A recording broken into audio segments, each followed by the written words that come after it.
প্রিয় বন্ধুরা, আসসালামু আলাইকুম। সবাই কেমন আছেন? আশা করি ভালো আছেন। আমরাও আপনাদের দোয়া আলহামদুলিল্লাহ ভালো আছি। তো বন্ধুরা, আমি গত বৃহস্পতিবারে ঢাকায় আসছিলাম, কারণ আমার ছোটো বোন একটু অসুস্থ। অসুস্থ বলতে ওর বাচ্চা হবে আর কি, হসপিটালে ভর্তি হবে, সিজারের জন্য প্রিপারেশন নিছে। তো সেই জন্যই আমার ঢাকা আসতে হলো।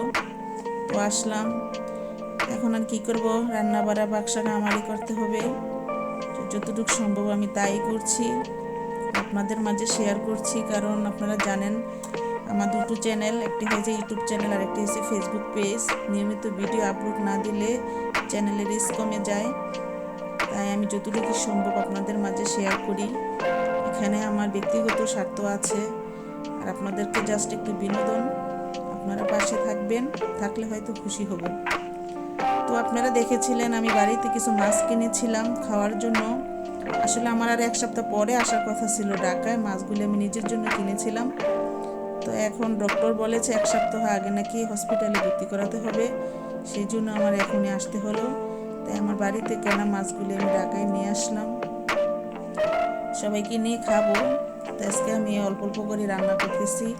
এই লাউটা আমি বাড়ি থেকে এনেছি, গাছে টাটকা লাউ। তো আমার বোন আমার একটা ভিডিওতে লাউ রান্না দেখেছিল, তো বলছে ওইভাবেই রান্না করার জন্য, মুগ ডাল দিয়ে। তাই আমি রান্না করব। রান্নার ভিডিও তো আমি শেয়ার করতে পারবো না, বেশি সংক্ষিপ্তভাবে যতটুকু সম্ভব শেয়ার করব। তো ঘরে তরকারি ছিল অল্প, তো বোনের জামাই আবার এখন সবজি নিয়ে আসলো। তো এই লাউ রান্না, গতকাল ইলিশ মাছ রান্না ছিল, তো আমি চেউয়া মাছ দিয়ে আমি এই যে সবজি দিয়ে রান্না করছি। দেখতে থাকুন সবাই। এতটুকুই আমার আপনাদের মাঝে কথা শেয়ার করা। আপনারা ভিডিও দেখতে থাকুন, সঙ্গে থাকুন। ধন্যবাদ সবাইকে। আসসালামু আলাইকুম।